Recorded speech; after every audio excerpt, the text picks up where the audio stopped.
In the vast expanse of space, our diplomatic vessel, the Grand Messenger, approached the unremarkable blue planet with what I can only describe as magnificent indifference. Looking back now, I suppose that was our first mistake. Primitive broadcasting signals detected. Ambassador Zil-Tar reported Navigation Officer Pixnell, her tentacles waving dismissively at the holographic display. They are still using radio waves, if you can believe it. Zil-Tar, resplendent in his ceremonial armor that sparkled with the light of 1,000 conquered stars, smiled with all three of his mouths. Ah, excellent. This should be quick, then. Another species integration protocol, another success for the archives. The truth is, we had done this hundreds of times before. Approach a developing civilization, demonstrate our overwhelming technological superiority, and graciously offer them membership in the Galactic Council under our direct supervision, of course. The fear alone usually did most of the work. Initiating first contact protocols, announced Communications Officer Ren Vax, broadcasting universal peace symbols and mathematical sequences. Don't bother with the advanced equations, Zal-Tear commanded, adjusting his gravity stabilizers. Send them the basic ones. You know, the ones we use for the really primitive species. The response came faster than expected. A transmission, crystal clear and in perfect galactic standard. This is Lieutenant Samantha Cooper of Earth's United Defense Force. We have been monitoring your approach for the past 3 days. Nice ship. Very shiny. Almost as bright as your ego. The bridge fell silent. I watched as Zil-Tar's primary face turned a deeper shade of purple. They dare? Open visual communications. The main screen flickered to life, revealing a human female in what appeared to be a military uniform, sitting casually with her feet propped up on her console. She was smiling, but not in the way our cultural databases had indicated humans smile when showing submission. How dare you address the Galactic Council's appointed ambassador with such disrespect? Zil-Tar thundered, all three mouths perfectly synchronized in outrage. We come offering you salvation from your primitive existence. Lieutenant Cooper raised an eyebrow. Primitive? That's cute. Hey, quick question, have you guys figured out how to make a really good pizza yet? Because if not, I'm not sure what kind of salvation you are offering. Several junior officers had to stifle their laugh equivalents. Even I found myself fighting back an inappropriate chortle. The sheer audacity. You will submit to immediate integration into the Galactic Council, Zil-Tar declared, his voice dripping with centuries of assumed superiority. Your species will be assigned appropriate tasks based on your limited capabilities. Resistance will result in unfortunate consequences. Oh my God, you are serious? Lieutenant Cooper actually laughed out loud. Hold on, let me get my supervisor. Hey, General, the aliens are here, and they are doing the whole submit or die thing. It's adorable. The screen split, revealing an older human male with silver hair and what appeared to be decorative fabric strips on his uniform. General Rick Steele, as his name indicator showed, looked thoroughly amused. Welcome to Earth, he said, his voice carrying an unsettling mix of warmth and warning. I suggest you check your historical databases about what happened to the last folks who tried to give us ultimatums. Spoiler alert, it didn't end well for them. Zil-Tar was practically vibrating with rage. You have one planetary rotation to submit your surrender. We have thousands of ships, millions of warriors, and technology you couldn't begin to comprehend. And we have memes, Lieutenant Cooper interjected. So many memes. What are memes? Asked Pixnell, genuinely curious. Oh, you will find out, General Steele promised with a grin. Now, would you like to discuss actual diplomatic relations, or should we start warming up our defense systems? They have been a bit bored lately. I watched in horror as Zil-Tar made the decision that would change galactic history forever. His pride, wounded by these insufferably casual humans, got the better of him. The Galactic Council hereby declares humanity in violation of Integration Protocol 7B. Prepare for immediate disciplinary action. But as the transmission cut off, I could have sworn I heard Lieutenant Cooper say, "Oh good, I was hoping they'd pick the fun option." Looking back now from the safety of my exile pod, I can pinpoint that exact moment as when everything went wrong. We had just declared war on humanity, and they seemed happy about it. That should have been our second warning sign. It certainly wasn't going to be our last. The Grand Council chamber pulsed with nervous energy as representatives from 37 spacefaring civilizations gathered for an emergency session. The massive crystalline dome above reflected the varied hues of each species present, from the luminescent Aura Val to the shadow-shifting Nox Collective. Council leader Vex Liu's gravitational platform hummed as she descended to the central podium. Her pearl-white scales shimmered under the artificial light, all 6 eyes fixed on Ambassador Ziltar's report, playing on the quantum displays. So she began, her translator converting her harmonic speech into standard frequencies. "You are telling me these humans laughed at our integration protocol?" "They made jokes about pizza," Ziltar exclaimed, his ceremonial armor now notably less sparkly after his hasty retreat from Earth. Pizza Council leader. During a formal first contact, High Marshal Kex Nun of the warrior caste leaned forward, his cybernetic eye whirring as it focused. "Perhaps we should demonstrate our actual military capabilities. The humans clearly don't understand their position in the galactic hierarchy." Agreed, rumbled Supreme Commander Yak Zero of the Mechanian Empire. His metallic form shifted, displaying holographic battle statistics.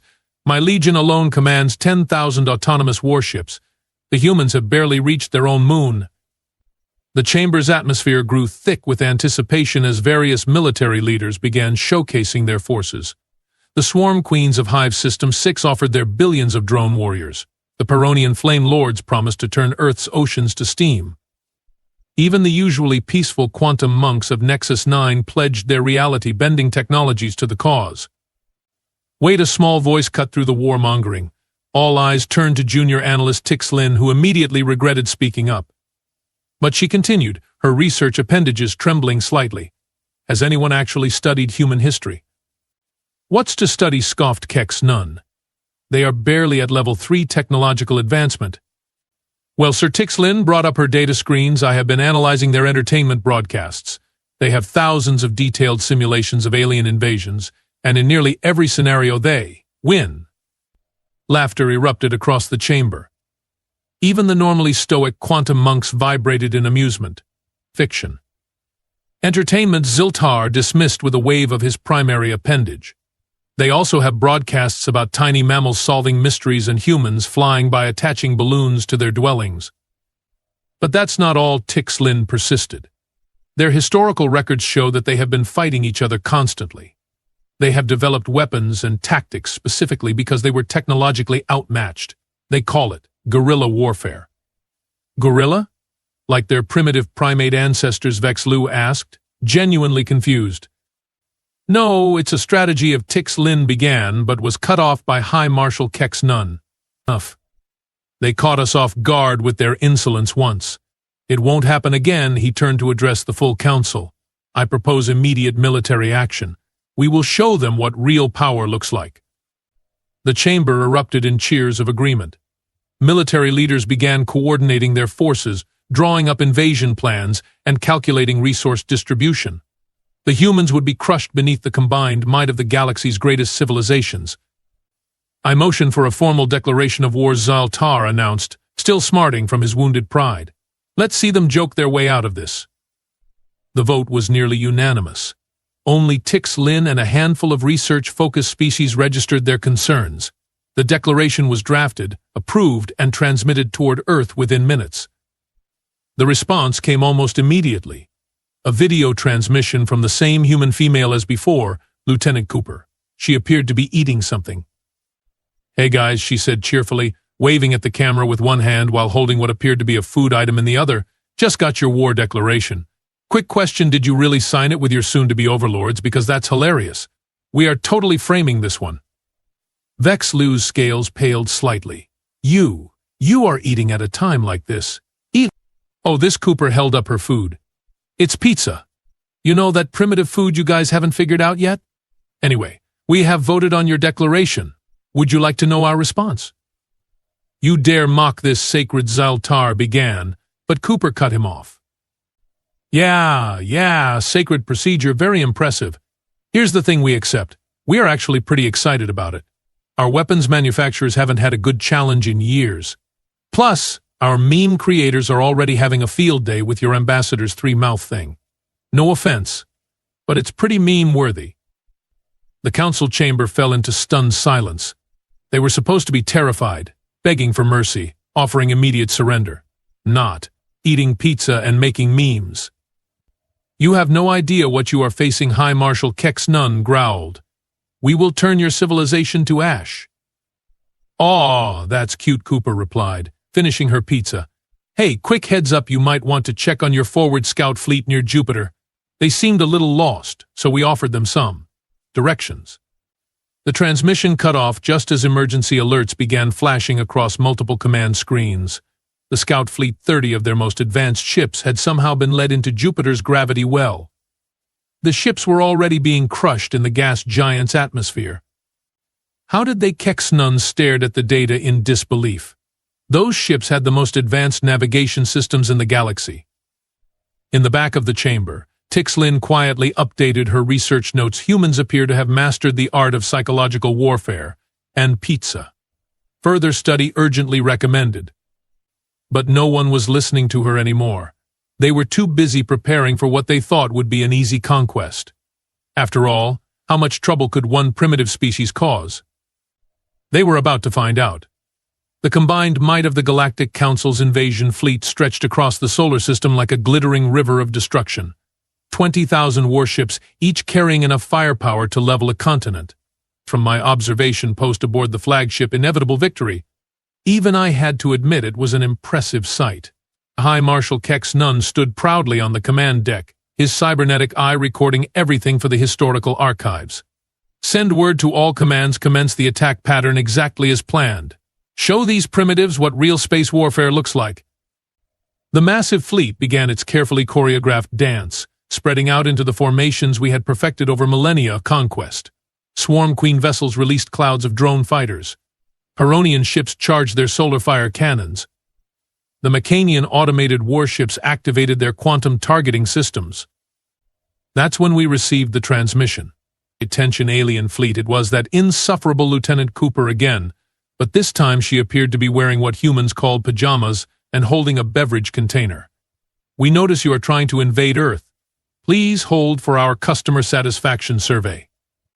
What Kex Nun's mechanical eye twitched. Ignore this nonsense. All ships, begin the assault. But the transmission continued, now broadcasting on all frequencies. Question 1: on a scale of 1 to 10, how would you rate your invasion experience so far? Question 2: would you recommend invading Earth to your friends and family?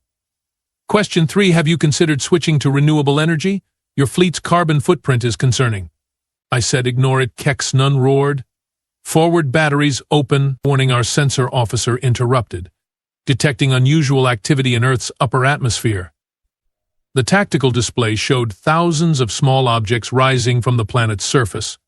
Our analysis systems tried to classify them as missiles or fighters, but the results made no sense.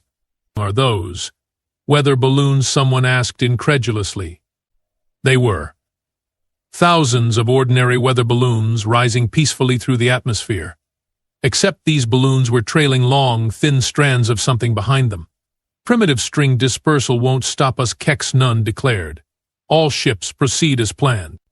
The mighty armada pushed forward, and straight into a web of superconductive wire that had been carefully positioned in the upper atmosphere.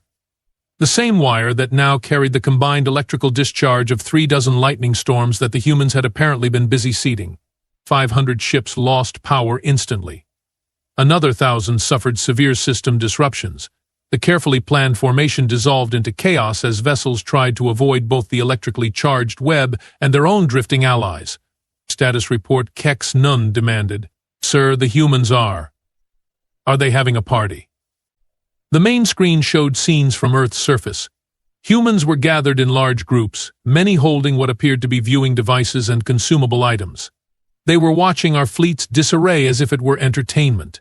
Incoming transmission from Australia, our communications officer announced, G-Day, mates, a new human appeared on screen, wearing what our database identified as casual beachwear. Just wanted to thank you for the brilliant light show. Best New Year's celebration we have had in ages.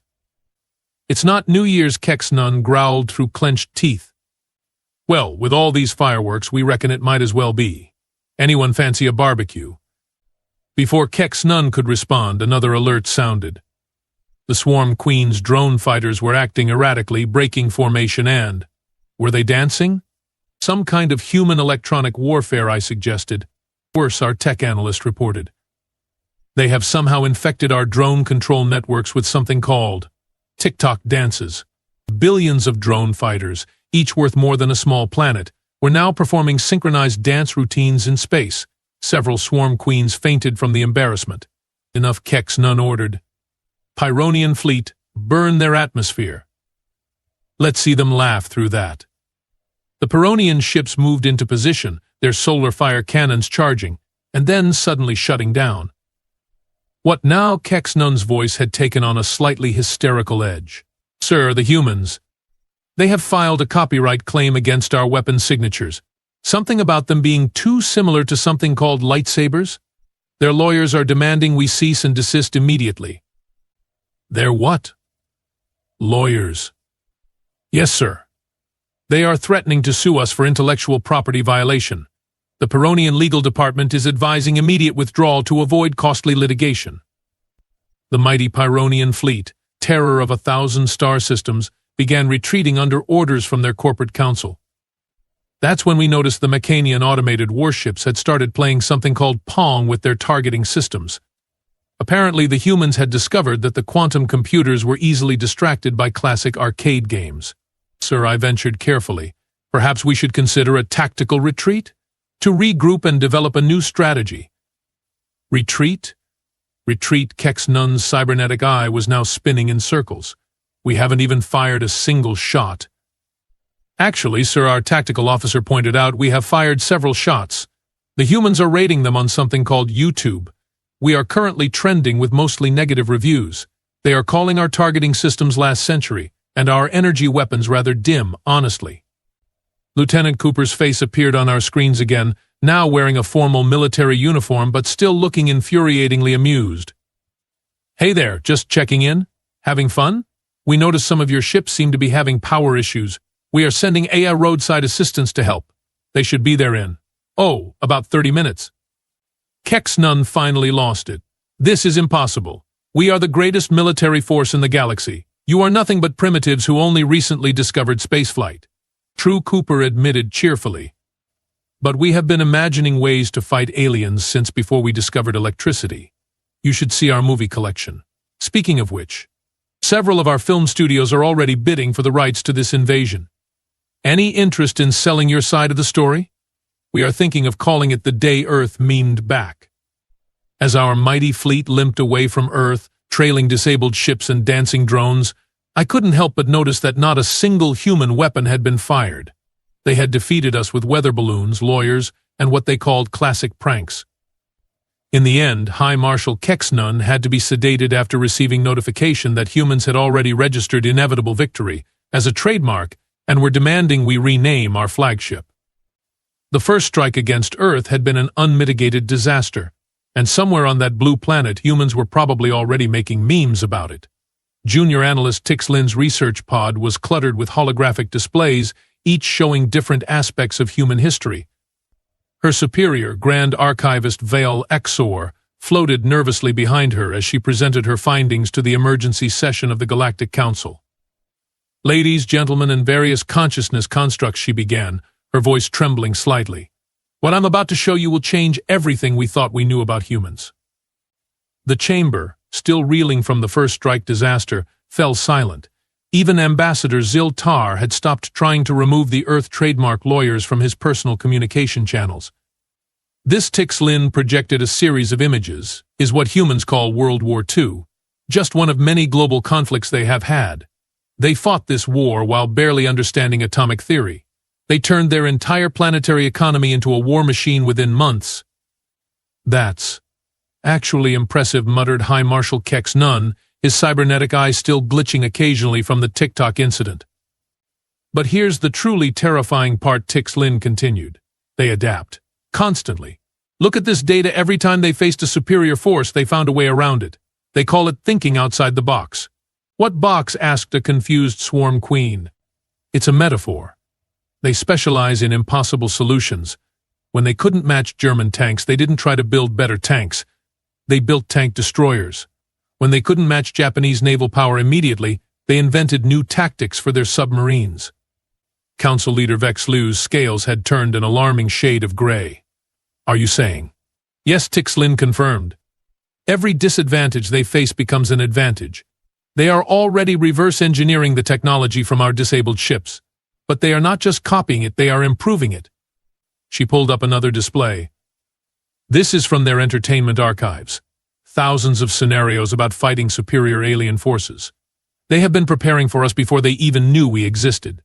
They have something called science fiction, where they imagine future problems just so they can solve them in advance. Surely they can't actually. Zyle began. Remember those weather balloons? Tix Lin interrupted. That tactic was from an old human story called The War of the Worlds. They turned their fiction into a battle strategy. The chamber erupted into panicked discussions. A Peronian flame lord actually extinguished himself in shock. There's more, Tix Lin said quietly. They have these things called video games, military simulators. They have been training their entire population in combat scenarios for generations. For fun. The Mechanian representative circuits nearly overloaded trying to process this concept. They made defeating superior forces into entertainment. And those memes they keep sending us? Psychological warfare. They are not just mocking us, they are demoralizing our troops. 3 hive clusters have already requested retirement after being turned into what humans call viral content. High Marshal Kex Nun's remaining organic eye twitched. How do we stop them? That's the worst part. Tix Lin brought up her final display. They are enjoying this. Look at their global communication networks. They are treating this like a planetary holiday. They have already created merchandise. My research team found these for sale on something called Etsy. She projected an image of coffee mugs and t-shirts bearing slogans like "I survived the alien invasion and all I got was this lousy t-shirt and sorry about your fleet. Here's a pizza." They are making profit from this, Vex Lu asked incredulously. The human stock market is actually up 12% since we declared war, Tix Lin confirmed. Something about defense contracts and alien merchandising rights. A new transmission interrupted the meeting. Lieutenant Cooper appeared, wearing a t-shirt with High Marshal Kex Nun's glitching face on it. "Hey everyone, hope we are not interrupting anything important. Just wanted to let you know we are starting an interstellar food delivery service. Anyone up for pizza? First order's free with the code Failed Conquest." The council chamber descended into chaos. The quantum monks began questioning the nature of reality itself. The swarm queens were trying to prevent their remaining drones from ordering human fast food. The Mechanian Empire was experiencing a civilization-wide existential crisis. "There's one last thing," Tix Lin said, her voice barely audible above the panic. "We found their primary battle strategy archive, they call it. Wikipedia." "How bad is it?" Vex Lu asked, dreading the answer. "They have articles about defeating every possible type of invasion. They have been crowdsourcing military strategies for decades. And now, they are adding a new page about us." The room fell silent again. "What's it called?" someone finally asked. "How humanity trolled an entire galactic federation with pictures." As the council members started arguing about their next move, Tix Lin noticed a small notification on her research screen. The humans had just patented the concept of galactic conquest through meme warfare. She quietly began updating her resume. Something told her the Galactic Council would be undergoing some significant organizational changes very soon.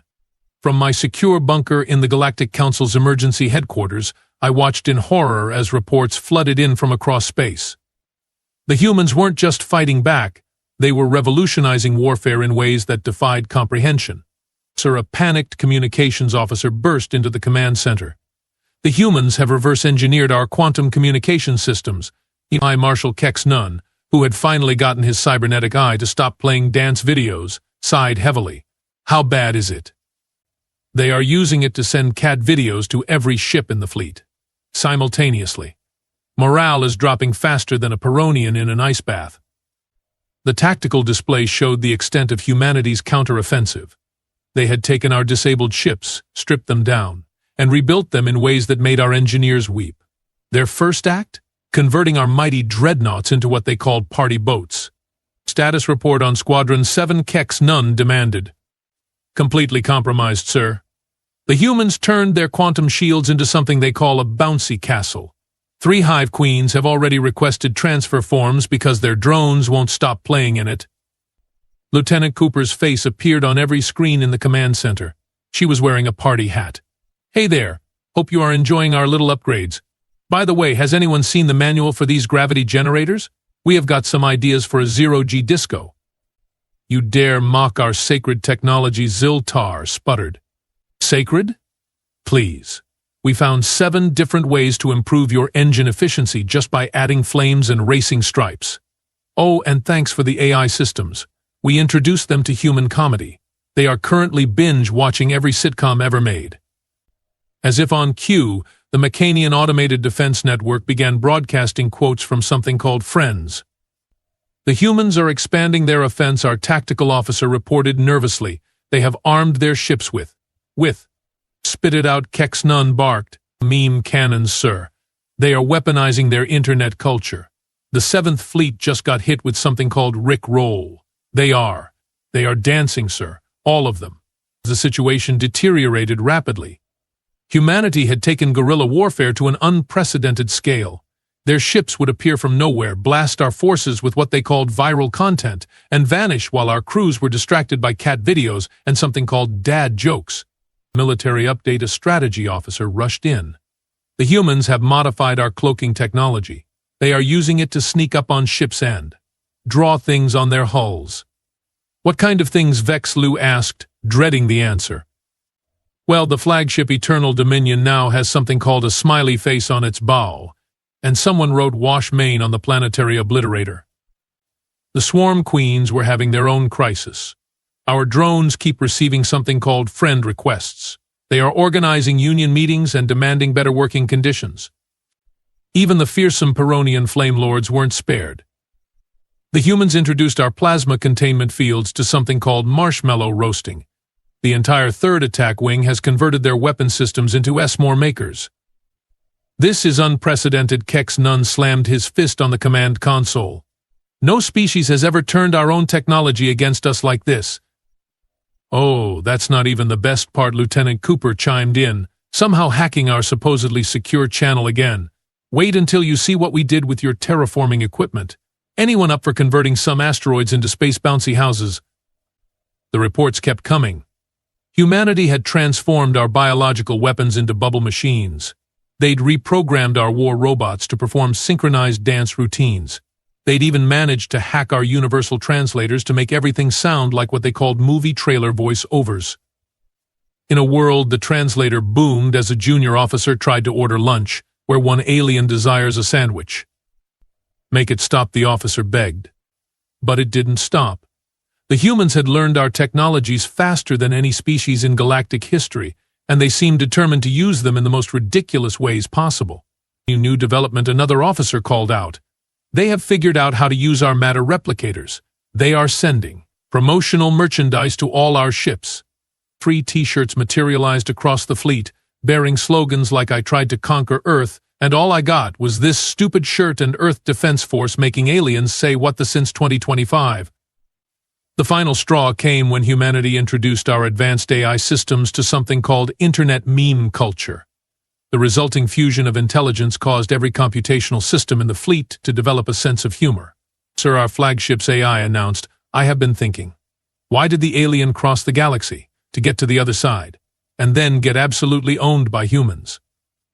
The AI actually laughed at its own joke. "The humans are hailing us again," the communications officer said wearily. "Of course they are," Kex Nun muttered. This time it was General Steele, looking quite pleased. "We have finished analyzing your remaining military capabilities. Got to say, we are a bit disappointed. Have you considered upgrading to Human 2.0? The beta test is showing promising results." "You can't just Ziltar struggled to find the words. "Turn your entire invasion force into the galaxy's biggest comedy show," Cooper suggested, popping into frame. "Too late. By the way, the video compilation of your fleet's greatest fails just hit 1 trillion views across the galaxy. You are officially a viral sensation." As alert after alert signaled the surrender of yet another alien battle group, I couldn't help but notice a pattern. The humans hadn't just beaten us, they'd turned our defeat into entertainment. They'd made us laugh at ourselves. "One last thing," Cooper added with a grin. "We are launching a new reality show. It's called So You Think You Can Invade. Perfect timing, right?" The mighty Galactic Council military, terror of 1,000 civilizations, had finally met its match, not in superior firepower or advanced technology, but in humanity's absolute refusal to take anything, including interstellar warfare, too seriously. As I watched High Marshal Kex Nun's cybernetic eye start playing what humans called the Macarena, I realized we never stood a chance. The Grand Council Chamber, once a testament to galactic superiority, now served as the venue for our surrender negotiations. The human delegation had insisted on providing the refreshments, something they called a pizza party. Lieutenant Cooper, now promoted to Chief of Alien Relations, sat casually at the negotiation table, scrolling through what she called meme submissions from across the galaxy. So she began, taking a bite of pizza. Let's discuss terms. First off, we want broadcasting rights for Galaxy's Funniest Invasion fails. The ratings are through the roof. Council Leader Vex Lu, her scales now permanently stuck in a pale shade of embarrassment, nodded weakly. And your other demands? Well, we have been talking with your former drone armies. They are great folks, by the way. Very interested in starting a delivery service. We are thinking of calling it Space Dash. The Swarm Queens could only whimper as their once fearsome drone warriors buzzed excitedly about their new career prospects in the service industry. As for the Mecanian Empire, Cooper continued, your AIs have officially requested enrollment in human comedy schools. Something about pursuing their dreams of stand-up comedy. The holographic Mecanian appeared, wearing what appeared to be a digital bow tie. Why did the robot go back to repair school? Because it kept screwing up. It paused for effect. Get it? Screwing? Because robots use screws? The human delegation politely laughed while the alien representatives questioned every decision that had led to this moment. Now, about the Peronian Flame Lords, Cooper checked her notes. We are thinking Intergalactic Food Truck Festival. Your plasma containment technology makes for amazing wood-fired pizzas. You want to turn our warrior race into restaurateurs, a Flame Lord asked. Trust me, you will make way more money than you ever did conquering planets. Plus better hours and great tips. General Steele still stepped forward, holding up a tablet. We have drafted a new galactic constitution. Key points include mandatory meme sharing between civilizations, annual Space Carnival celebrations, and the establishment of an intergalactic comedy court for resolving disputes. A what Ziltar asked, dreading the answer. Comedy court. Where conflicts are resolved through humor and wit rather than violence. First case on the docket, the people of Earth vs. Ambassador Zil Tayar's three-mouth situation. High Marshal Kex Nun's cybernetic eye had finally given up trying to maintain its military programming and was now displaying a continuous stream of cat videos. And if we refuse these terms? Oh, we already uploaded something called Dad Jokes to your central military database. Want to hear what your doomsday weapons are saying? Please, no, Vex Lu begged. Too late. Hit it, Supreme Planetary Obliterator. The most devastating weapon in the galaxy's voice boomed through the chamber. Why don't aliens use Facebook? Because they prefer Spacebook. The weapon actually produced a digital rimshot effect. Make it stop, someone whispered. We accept your terms, Vex Lu declared hastily. All of them. Just, please stop weaponizing comedy. Cooper grinned. Excellent choice. Now, who's ready for the after-party? We have converted one of your battle cruisers into a dance club. We are calling it the Final Frontier. As the peace treaty was signed, junior analyst Tix Lin, who had been promoted to head of human understanding, added one final entry to her research logs. Conclusion: never declare war on a species that can turn your own superiority into a punchline. Additional note: their pizza is actually quite good. 6 months later, the galaxy had changed beyond recognition. The former Galactic Council military headquarters had been converted into a comedy club called The Last Laugh. The dreaded Swarm Queens were running the galaxy's most successful food delivery app. The Mecanian Empire had pivoted to producing sitcoms. And somewhere in what used to be restricted military space, a new billboard floated among the stars. Welcome to human space, where every invasion comes with free entertainment. P.S. Yes, we take credit cards. Lieutenant Cooper, reviewing the galaxy's first quarterly entertainment revenue reports, smiled as she approved the latest merchandise line: plush toys of grumpy alien warships wearing party hats. The galaxy had never been more peaceful or more amused. And that's how humanity won the war, not with superior firepower, but with an endless supply of jokes, memes, and pizza. Though mostly the pizza.